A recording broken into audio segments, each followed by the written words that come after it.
Well, now to the smart meter revolt and claims by homeowners the devices are potentially dangerous. Damien Murphy has the latest. Yeah, it's a terrifying experience. You just see an enormous flash. They're blowing up.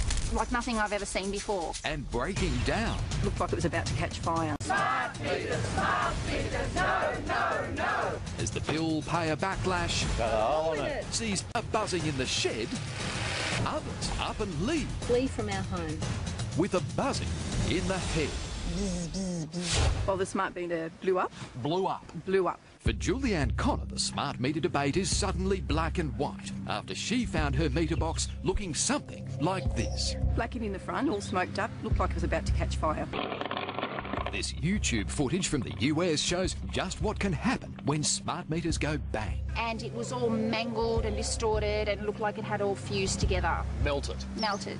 Elaine's next door, her box blew too. Looked like something had basically gone boom. These things can physically explode.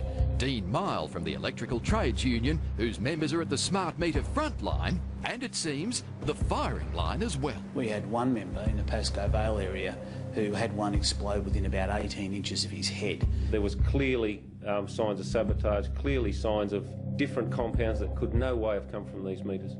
Paul Adams runs Gemina, the country's biggest smart meter installer. He says that at least some of the blown units had been tampered with, midnight acid attacks which caused them to melt and fuse. We have 300,000 metres, and of those metres we have 10 to 20 that have failed. The damn thing blew up. This angry mob marched on the Energy Minister's office in Melbourne last week. Smart meters, no. Demanding a halt to the smart meter switchover. We've got the distributors like barring dogs with their teeth bared facing us saying, you take these meters or Previously on A Current Affair, we've shown you the extraordinary lengths some homeowners are pursuing to protect their old analogue meters from the smart meter man. And he asked me to lock my dogs away. I said, no, I'm not going to lock my dogs away. You wouldn't let him in? No, I wouldn't let him in. We'll lock it up.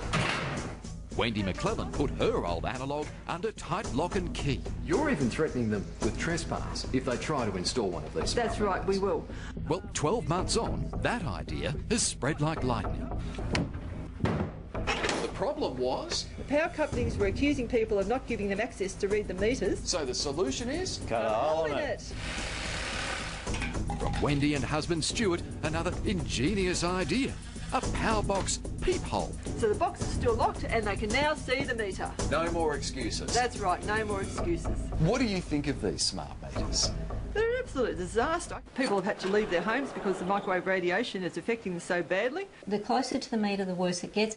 Rosemary and Vic are smart meter refugees, forced to flee their home, they say, due to the device and its electromagnetic energy. They're part of a small slice of the population that's sensitive to the waves, and they've got a doctor's certificate as proof. Could you live in that house anymore? No. So what did you do? Well, we moved into this little camper van and we've been sleeping in here for over 4 months. Straight away we've got a level of 123. David Mould from Y-Shield is an expert in detecting and deflecting the smart meter rays, which some say can cause nausea, palpitations and a buzzing in the head. Sound familiar? Last year we met Peggy Beltsios, whose powerbox radiation levels blew David's meter right off the scale. I've had to turn it off because it would have broken the meter if I hadn't turned it off. And Peggy, for the record, was blowing up too.